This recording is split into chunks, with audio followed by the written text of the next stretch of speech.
नमस्कार, FM news देख रहे हैं आप। मैं हूं आपके साथ नेहा वालिया। मध्य प्रदेश के खरगोन में रामनवमी के मौके पर हुई हिंसा को लेकर अजदुद्दीन ओवैसी के बयान पर मध्य प्रदेश के मुख्यमंत्री शिवराज सिंह चौहान ने तंज कसा है। उन्होंने कहा कि ओवैसी एक बार आकर देखें, मध्य प्रदेश में सब सुरक्षित हैं, चाहे वो किसी भी धर्म या फिर जाति से हो।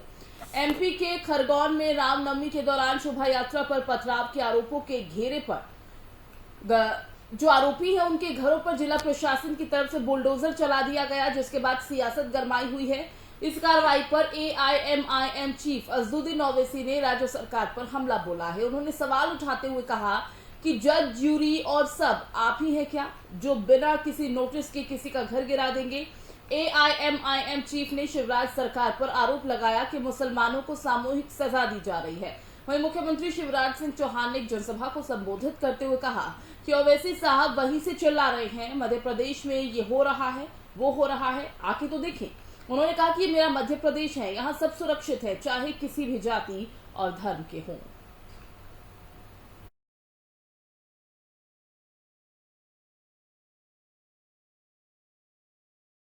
उधर विदेश मंत्री एस जयशंकर अपनी अमेरिका यात्रा के दौरान डॉक्टर भीमराव अंबेडकर की 13वीं जयंती के मौके पर आयोजित कार्यक्रम में शामिल हुए। इसका आयोजन भारत के वाणिज्य दूतावास में किया गया था।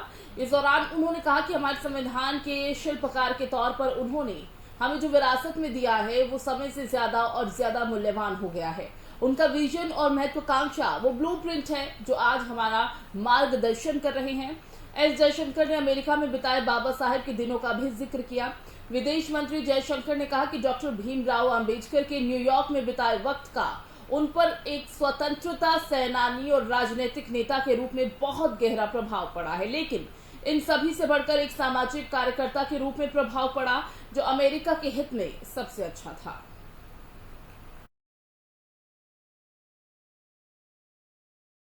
बात करेंगे अब एक और बढ़ती चिंता की। कोरोना महामारी ने एक बार फिर कह सकते हैं कि दस्तक दे दी है। दिल्ली में कोरोना के केस अब बढ़ते जा रहे हैं और बढ़ते ही इन केसेस के चलते सरकार एक्टिव मोड में आ गई है। दिल्ली सरकार के शिक्षा निदेशालय ने राजधानी के सभी प्राइवेट स्कूलों के लिए गाइडलाइंस जारी की हैं। इसमें यह बताया गया है कि अगर किसी स्कूल में कोविड केस मिलता है तो स्कूल प्रशासन को तुरंत शिक्षा निदेशालय को सूचित करना होगा। तो इसके साथ ही स्कूल को कुछ समय के लिए पूरी तरह से बंद किया जाएगा। आदेश में बताया गया कि किसी भी बच्चे या किसी स्टाफ में लक्षण दिखे तो स्कूल प्रशासन को निदेशालय के संबंधित विभाग को पूरी और स्पष्ट जानकारी मुहैया करानी होगी। राजधानी में कोरोना के मामले बढ़ने के बाद शिक्षा निदेशालय ने सभी निजी स्कूलों को कोरोना से बचाव को लेकर नियमों का पालन करने के लिए दिशा निर्देश जारी किए हैं। निदेशालय ने स्कूलों के प्रधानाचार्य को परिपत्र जारी कर कहा कि स्कूलों में कोरोना का संक्रमण न फैले, इसके लिए सभी जरूरी एहतियात बरतें। निदेशालय के निजी स्कूल शाखा के उप शिक्षा निदेशक योगेश पाल सिंह ने कहा कि अगर किसी स्कूल में कोरोना से संबंधित मामला आता है तो स्कूल प्रबंधन को तत्काल शिक्षा निदेशालय को सूचित करना होगा। साथ ही कोरोना के मामलों को देखते हुए पूरे स्कूल कुछ समय के लिए बंद भी करने होंगे। निदेशालय ने कहा कि कोरोना से बचाव के लिए स्कूलों में शिक्षकों, छात्रों और कर्मचारियों को मास्क पहनना होगा। साथ ही शारीरिक दूरी का पालन करना होगा, हाथों को साबुन से धोना होगा, सैनिटाइजर का इस्तेमाल करना होगा। वहीं प्रधानाचार्य को कोरोना से बचाव के लिए छात्रों, शिक्षकों, कर्मचारियों और स्कूल आने वाले सभी अभिभावकों को जागरूक करना जरूरी होगा।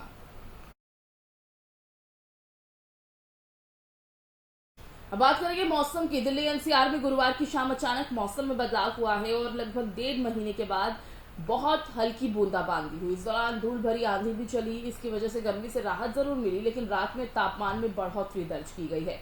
मौसम विज्ञान विभाग के मुताबिक दिल्ली में गुरुवार को न्यूनतम तापमान सामान्य से 5 ज्यादा यानी कि 26.2 रिकॉर्ड हुआ है। शुक्रवार को भी आंशिक बादल छाए रहने का अनुमान है। शनिवार को मौसम साफ रहेगा। मौसम विभाग के मुताबिक रविवार को एक बार फिर से बादल दिख सकते हैं, जबकि सोमवार से लू का प्रकोप रहने का अनुमान है। मौसम विभाग के आंकड़ों के मुताबिक दिल्ली में इस साल अप्रैल में अभी तक 5 दिन लू चली है। इससे पहले अप्रैल 2017 में 6 दिन तक लू चली थी और इस बार अप्रैल महीने में ये रिकॉर्ड टूट सकता है। दिल्ली में गुरुवार को न्यूनतम तापमान सामान्य से 5 ज्यादा यानी कि 26.2, अधिकतम तापमान सामान्य से 3 ज्यादा यानी कि 39.4 डिग्री सेल्सियस रिकॉर्ड हुआ है। दिल्ली में शुक्रवार को अधिकतम तापमान 40 और न्यूनतम तापमान 25 डिग्री सेल्सियस रहने की संभावना है। आसमान में आंशिक बादल छाने का अनुमान है। नोएडा में अधिकतम तापमान 41.6 और न्यूनतम तापमान 28.5 डिग्री सेल्सियस रहने का अनुमान है। यहाँ मौसम साफ रहेगा और धूप निकलेगी। गुरुग्राम की बात की जाए तो यहाँ पर अधिकतम तापमान 43 और न्यूनतम तापमान 25 डिग्री सेल्सियस रहने की संभावना है और आसमान साफ रहेगा।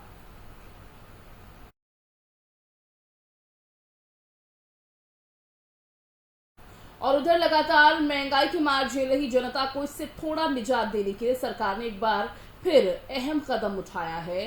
कॉटन का दाम कम करने के लिए सरकार ने कॉटन के आयात पर सभी कस्टम ड्यूटी हटाने का फैसला किया है।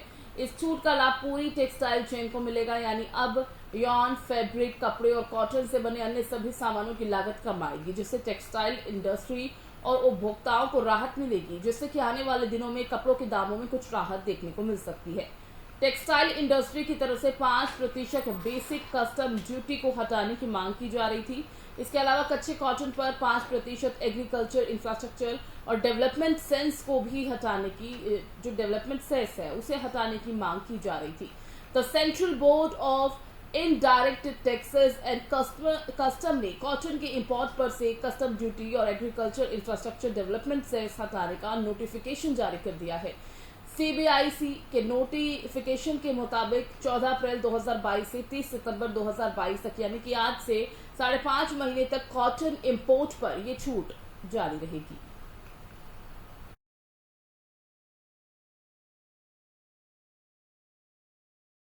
खबरों में बढ़ते आगे और बात करेंगे बॉलीवुड के मशहूर कपल की, जो इन दिनों चर्चा का विषय बना हुआ है। मशहूर स्टार कपल रणबीर कपूर और आलिया भट्ट शादी के बंधन में बन चुके हैं। इस दौरान करीना कपूर, करिश्मा कपूर, पूजा भट्ट, आकांक्षा अंबानी से लेकर कई बॉलीवुड सेलेब्स मौजूद थे। इसके साथ ही शादी के दौरान ऋषि कपूर को भी श्रद्धांजलि दी गई थी। आलिया भट्ट ने अपने सोशल मीडिया पर तस्वीर साझा की, लिखा कि आज अपने परिवार और दोस्तों से घिरे घर पर, हमारी पसंदीदा जगह पर, जिस बालकनी में हमने अपने रिश्ते के पिछले 5 साल बिताए हैं, वहां हमने शादी कर ली। आलिया ने लिखा कि पिछले कुछ सालों से हमने कई यादें इकट्ठा की हैं, अब हम एक साथ और ज्यादा यादें बनाने के लिए इंतजार नहीं कर सकते। यादें जो प्यार, हंसी, चुप्पी, मूवी नाइट्स, झगड़े, खुशी से भरी हों। बॉलीवुड एक्ट्रेस ने सभी का धन्यवाद किया। उन्होंने लिखा कि हमारे जीवन के इस महत्वपूर्ण समय में प्यार देने के लिए आप सभी का धन्यवाद।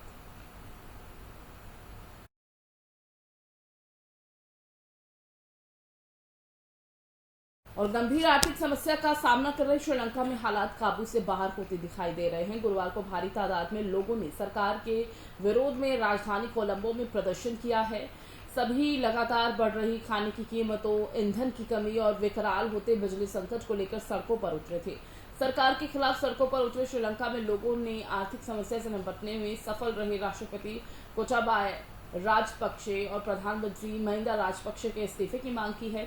साथ ही प्रदर्शनकारियों ने राजपक्षे की सरकार पर भ्रष्टाचार और कुशासन का आरोप भी लगाया। बुधवार को एक संवाददाता सम्मेलन को संबोधित करते हुए जेवीपी के महासचिव तिलविन सिल्वा ने कहा कि ये सार्वजनिक मार्च देश के इतिहास में सबसे बड़ा होगा। ये मार्च 17, 18 और 19 अप्रैल को आयोजित किया जाएगा। जेवीपी महासचिव ने लोगों से प्रदर्शन को सफल बनाने के लिए उनका साथ देने का आग्रह किया है। अपने एक बयान में सिल्वा ने कहा कि हमें एक जनशक्ति बनाने की जरूरत है जो इसे एक संघर्ष में बदल देगी। तब सरकार लोगों की मांगों को नजरअंदाज नहीं कर पाएगी। हमें एक जनशक्ति बनानी है जो भ्रष्ट सरकार को खदेड़ देगी और एक ऐसी जनता की सरकार बनाएगी जो भ्रष्ट लोगों को सजा दे।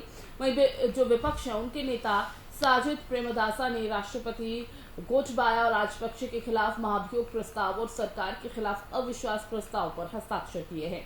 एक रिपोर्ट के मुताबिक एसजेबी के सांसद भी उनकी मौजूदगी में कोलंबो के विपक्ष के नेता के कार्यालय है वहां पर महाभियोग पर हस्ताक्षर किए गए हैं।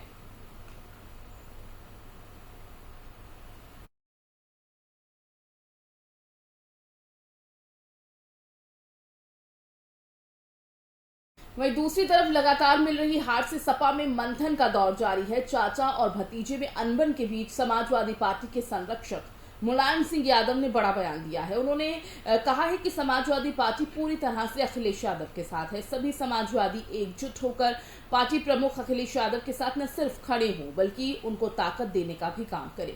इसी बीच समाजवादी पार्टी के संरक्षक मुलायम सिंह यादव का बयान बेहद महत्वपूर्ण माना जा रहा है। ऐसा लगता है कि मुलायम सिंह यादव अपने भाई शिवपाल सिंह यादव के बजाय अपने बेटे सपा प्रमुख अखिलेश यादव के साथ खड़े हुए दिखाई दे रहे हैं। लेकिन सिर्फ शिवपाल ही नाराज नहीं है, नाराज कार्यकर्ता भी हैं। आखिर चल क्या रहा है सपा में, देखिए हमारी ये खास रिपोर्ट। अपने बुरे दौर से गुजर रही समाजवादी पार्टी की मुश्किलें कम होने का नाम नहीं ले रही हैं। एक तरफ विधानसभा और विधान परिषद दोनों ही चुनावों में समाजवादी पार्टी को बड़ी हार मिली, तो दूसरी तरफ अब अखिलेश यादव पर अपनी ही पार्टी के लोग हमलावर हैं। बुरे दौर से सपा को बाहर निकालने के लिए अब अखिलेश यादव अपने पिता मुलायम सिंह की शरण में पहुंच चुके हैं। पार्टी के अंदर समीक्षा का दौर चल रहा है। मैनपुरी में अखिलेश यादव और उनके पिता मुलायम सिंह यादव के बीच बैठक हुई। इस बैठक में तेज प्रताप यादव और अखिलेश यादव को एंट्री मिली है। इनके अलावा किसी और को इस मीटिंग में एंट्री नहीं मिली।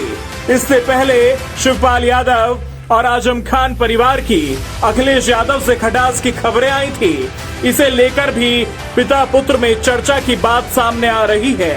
मैनपुरी में विधानसभा चुनाव से लेकर अब तक पिता पुत्र के बीच ये दूसरी मुलाकात है। इससे पहले विधानसभा चुनाव के दौरान करहल में आयोजित जनसभा में अखिलेश यादव के समर्थन में मुलायम सिंह यादव प्रचार करने पहुंचे थे। समाजवादियों के ऊपर चाचा को लेकर क्या कहें? चाचा की चर्चा बड़ी तेजी से है भाजपा के लिए। मुझे कोई जानकारी नहीं है उसके बारे में, कोई जानकारी नहीं है। मैं नहीं, इसलिए मैं बधाई देता हूं आपको, बीजेपी के लोगों को। 36 सीटों पर हुए एमएलसी चुनाव में 33 सीटें बीजेपी ने जीती हैं। हार के बाद अखिलेश का बयान भी सामने आया। उन्होंने कहा कि दूसरों को जातिवादी बताने वाली बीजेपी की ये सच्चाई है कि एमएलसी चुनाव की 36 सीटों में से 18 सीटों पर मुख्यमंत्री के स्वजातीय जीते हैं। एससी, एसटी, ओबीसी को दरकिनार कर ये कैसा सबका साथ सबका विकास हुआ। अखिलेश यादव कुछ भी कहते रहे, लेकिन अभी हालात ये हैं कि सपा इस वक्त बिखरती नजर आ रही है। सपा के कार्यकर्ताओं में अखिलेश की कार्यशैली को लेकर नाराजगी है। अखिलेश यादव पर हमला बोलते हुए आजम खान के मीडिया प्रभारी फसाहत अली खान ने भी बड़ा बयान दिया था। उन्होंने कहा था कि मान लिया जाए कि सीएम योगी ठीक कहते हैं कि अखिलेश यादव आप नहीं चाहते कि आजम खान जेल से बाहर आए। हमारे राष्ट्रीय अध्यक्ष को हमारे कपड़ों से बदबू आती है। फसाहत अली ने यह बयान रामपुर में एक बैठक को संबोधित करते हुए दिया। उन्होंने कहा था कि आजम खान के जेल से बाहर न आने की वजह से हम लोग सियासी रूप से यतीम हो गए हैं। हम आखिर किसके पास जाएं और क्या कहें। वहीं दूसरी तरफ सुल्तानपुर विधानसभा सचिव जावेद राइन ने अपने इस्तीफे में लिखा कि मुसलमानों के साथ लगातार जुल्म हो रहे हैं। इसके खिलाफ राज्य से लेकर जिले तक सत्ता की मलाई खाने वाले समाजवादी पार्टी के पदाधिकारी और नेता आवाज नहीं उठा रहे। आजम खान के पूरे परिवार को जेल में डाल दिया गया और नाहिद हसन को भी जेल भेजा गया। यहाँ तक शहजील इस्लाम का पेट्रोल पंप गिरवा दिया गया, लेकिन अखिलेश यादव खामोश रहे। जो कायर नेता अपने विधायकों के लिए आवाज नहीं उठा सकता, वो कार्यकर्ताओं के लिए क्या आवाज उठाएगा। इस तरह की नाराजगी ने अखिलेश की मुश्किलें और बढ़ा दी हैं। इटावा, मैनपुरी, कन्नौज को मुलायम सिंह यादव और समाजवादी पार्टी का गढ़ माना जाता है, लेकिन विधानसभा चुनाव और एमएलसी चुनाव में इस गढ़ में भी सपा का जनाधार खिसकता नजर आया। इससे चिंतित मुलायम अब पुराने कार्यकर्ताओं को सहेजने और बेटे अखिलेश को पार्टी में नई जान फूंकने के गुर सिखाने में जुट गए हैं। अब देखने वाली बात होगी कि मुलायम मंत्र से सपा अपने कठोर वक्त से कब तक निकल पाती है। Special desk. बढ़ते आगे, अगली खबर जम्मू कश्मीर के शोपियां से है, जहां पर आतंकवादियों और सुरक्षा बलों के बीच मुठभेड़ में 2 आतंकियों को ढेर कर दिया गया। शोपियां के बड़गाम के जैनपुरा इलाके में 2 से 3 आतंकियों के छिपे होने की सूचना मिली थी, जिसके बाद सुरक्षा बलों ने घेराबंदी और तलाशी अभियान चलाया। हालांकि इस मुठभेड़ से जुड़े एक अन्य हादसे में सेना के 2 जवान शहीद हुए हैं, तो वहीं 2 और जवानों के घायल होने की जानकारी मिली है। अधिकारियों ने कहा कि 44 RR चौगाम कैंप से सैनिकों को लेकर एक सुमो बुरीगाम में मुठभेड़ स्थल की तरफ जा रहा था, तब चालक ने वाहन से नियंत्रित खो दिया और वो सड़क से फिसल गया। हादसे में 4 जवान घायल हुए। घायलों को जिला अस्पताल में शोपियां ले जाया गया, जहां 2 ने दम तोड़ दिया। उन्होंने बताया कि बाकी 2 घायल जवानों को श्रीनगर के 92 बेस आर्मी अस्पताल में पहुंचाया गया है। ये भी बता दें कि इस समय दक्षिणी कश्मीर में आए दिन सुरक्षा बलों और आतंकियों के बीच मुठभेड़ की खबरें सामने आती रही हैं। आतंकी सुरक्षा बलों के अलावा वादी में आम लोगों को भी निशाना बना रहे हैं। बुधवार 13 अप्रैल को आतंकियों ने एक स्थानीय ड्राइवर सतीश कुमार सिंह उनकी गोली मारकर हत्या कर दी थी। बताते चले कि हाल ही के दिनों में कश्मीर में आतंकी वारदात में इजाफा देने को लगातार कोशिशें कर रहे हैं और सेना आतंकियों को लेकर लगातार सख्त रुख अख्तियार किए हुए है।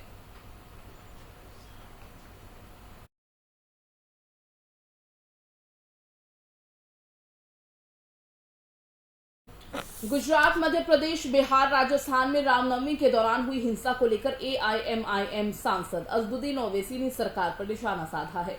उन्होंने इस तरह की हिंसा के लिए सीधे तौर पर राज्य सरकार को कटघरे में खड़ा किया। देखिए, मेरा मानना यह है कि कहीं पर भी वायलेंस होता है तो वो किसी के लिए भी ठीक नहीं है, और जब वायलेंस होता है तो उसकी जिम्मेदारी स्टेट गवर्नमेंट पर आयद होती है। और अगर आप पिछले 20-25 साल के इंक्वायरी कमीशन की रिपोर्ट्स पढ़ेंगे तो वो इस बात को बताते हैं कि अगर स्टेट गवर्नमेंट नहीं चाहती कि हिंसा ना हो तो हिंसा नहीं होती। अगर स्टेट गवर्नमेंट चाहती है कि सांप्रदायिक हिंसा हो तो हिंसा होती है। तो इसीलिए मेरा मानना ये है कि ये स्टेट गवर्नमेंट की जिम्मेदारी है, और वो नाकाम साबित हुए लॉ एंड ऑर्डर को और अमन को कायम करने के लिए। इसीलिए हम देखते हैं कि ये हिंसा हुई जो आप उसका कह रहे हैं, और हमारा मानना ये है कि जो खाती हैं पूरी इंक्वायरी के साथ तहकीकात करके उनको गिरफ्तार किया जाए, एक्शन लिया जाए। मगर ये जो मीडिया में नैरेटिव आ रहा है कि हमेशा से ये बताया जाता है कि अल्पसंख्यक समाज मुसलमानी पत्थर फेंकता है, वही दोषी है, तो हम इस बात को नहीं मानते। ये trial by selective leak stories मत करिए। और अगर आपके पास कोई वीडियो एविडेंस है गुजरात में जो खंबाट में हुआ और मुख्तलिफ और दो मुकामात पर हुआ, तो आप बताइए। ये सेलेक्टिव लीक करके कि ये कॉन्स्पिरेसी की है, वैसा की, पुरानी कहानियां हो चुके हैं, इसमें कोई। तो मध्य प्रदेश में रामनवमी के दौरान हुई हिंसा को लेकर मध्य प्रदेश के बीजेपी अध्यक्ष वीरी शर्मा ने दिग्विजय सिंह पर करारा हमला बोला है। क्या कुछ उन्होंने कहा, सुनवाते हैं आपको। ये बिल्कुल ठीक है कि जिस प्रकार से खरगोन की जो घटना हुई, एक साथ इस प्रकार से आगजनी होना, पत्थरबाजी होना, ये सुनियोजित षड्यंत्र था। और इसमें कहीं न कहीं मैंने पहले भी उल्लेख किया था कि इसमें कई प्रकार की ताकतें इन्वॉल्व हैं, PFI से लेकर के और भी ऐसे जो ऑर्गेनाइजेशन हैं जो इस प्रकार की अस्थिरता लाना चाहते हैं, उनके द्वारा भी इनको संरक्षण, इनका संवर्धन और इनको हर प्रकार की फंडिंग करने का भी प्रयास हुआ है। ये वास्तव में बड़ी जांच का विषय है। और दिग्विजय सिंह जैसे जो लोग हैं वो हमेशा से यही करते आए हैं कि इस प्रकार की ताकतों के साथ खड़े होना, उनको ताकत देना, पॉलिटिकली ताकत देना और उनको अन्य प्रकार की चीजों में भी सहयोग करना, ये गंभीरता का विषय है। और मैंने तो कहा था कि इंटेलिजेंस एजेंसीज को इनकी जांच करनी चाहिए, कौन इन घटनाओं के पीछे है। मध्य प्रदेश जैसा राज्य जो बहुत ही अच्छे सौहार्द के साथ काम करने वाला राज्य है, शांतिपूर्वक जुलूस पर आक्रमण करना ही योजनाबद्ध तरीके से हुआ है। उसमें PFI जैसे लोगों का भी महत्वपूर्ण भूमिका है, इनकी जांच होनी चाहिए। ये तो आपने देखा है कि पुलिस अधीक्षक ने भी घटना में जो घायल हुए हैं, जिनको गोली लगी है, यानी पुलिस पर आक्रमण, जनता पर आक्रमण, गरीबों पर आक्रमण, माताओं बहनों पर आक्रमण, ये सुनियोजित नहीं तो और क्या षड्यंत्र है, बड़ा षड्यंत्र है। इसलिए इसमें इस प्रकार के जो लोग हैं, मैं ऐसा मानता हूं कि इनकी जो महत्वपूर्ण भूमिका है और इस प्रकार के लोगों को किसी भी हालत में न बचना चाहिए, लेकिन इसकी जांच बहुत गंभीरता से हो। ये मैं इस पर बहुत गंभीरता से इस बात को कह रहा हूं। देखिए, शोभा यात्राएं तो निकलेंगी, ये बिल्कुल। पूर्व मुख्यमंत्री देवेंद्र फडणवीस ने लगातार 14 ट्वीट कर शरद पवार पर हमला बोला है। फडणवीस ने बाबा साहेब अम्बेडकर की जयंती के मौके पर कहा कि डॉक्टर अम्बेडकर के विचारों को विपरीत पिछले कई दशकों से शरद पवार तुष्टीकरण और ध्रुवीकरण की राजनीति को हवा देने का महाराष्ट्र में काम कर रहे हैं। फडणवीस ने सवाल पूछा है, बाबा साहेब अम्बेडकर 370 के खिलाफ थे, लेकिन बाबा साहेब के इन विचारों पर एनसीपी की भूमिका पर सवाल खड़े होते हैं। फडणवीस ने लगातार 14 ट्वीट कर एनसीपी और पार्टी के प्रमुख शरद पवार कैसे ध्रुवीकरण की राजनीति करते हैं, इस पर निशाना साधते नजर आए। बताते चले कि इससे पहले महाराष्ट्र की राजनीति में पिछले कुछ दिनों से राज ठाकरे की पार्टी एमएनएस और एनसीपी के बीच जंग देखने को मिल रही है। एमएनएस प्रमुख राज ठाकरे ने ठाणे में हुई रैली के दौरान एनसीपी प्रमुख शरद पवार पर सीधा हमला बोला था। राज ठाकरे ने शरद पवार पर महाराष्ट्र में जातिगत राजनीति को बढ़ावा देने का गंभीर आरोप लगाया। इतना ही नहीं, मुस्लिमों के वोट हासिल करने के लिए पवार छत्रपति शिवाजी महाराज का नाम लेने से बचते हैं। ठाकरे के आरोपों का जवाब देने में एनसीपी ने देरी नहीं की, लेकिन अब इस लड़ाई में बीजेपी की एंट्री हो गई है।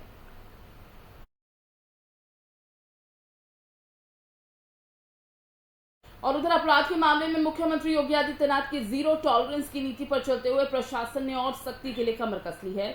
आपको बता दें कि अपर मुख्य सचिव गृह अवनीश कुमार अवस्थी ने इसे लेकर राज्य के सभी थानों को निर्देश दिया है कि उत्तर प्रदेश के हर थाने में टॉप 10 अपराधियों को चिन्हित किया जाए। अगर इन अपराधियों द्वारा कोई अपराध किया जाएगा तो संबंधित पुलिस अधिकारी की जवाबदेही तय की जाएगी। योजना विभाग द्वारा अपराधियों, माफिया, महिला एवं बाल अपराध में लिप्त अभियुक्तों को कठोरतम दंड दिया जाने के लिए किए गए जा रहे प्रयासों की समीक्षा वीडियो कॉन्फ्रेंसिंग के माध्यम से की जाए। अपर मुख्य सचिव गृह ने निर्देश दिया कि प्रदेश के विभिन्न तरह के माफियाओं को चिन्हित कर उनके विरुद्ध गैंगस्टर एक्ट के प्रभावी तहत कार्रवाई की जाए, ताकि जमीनी स्तर पर अपराधियों में सरकार की सख्ती का संदेश जाए।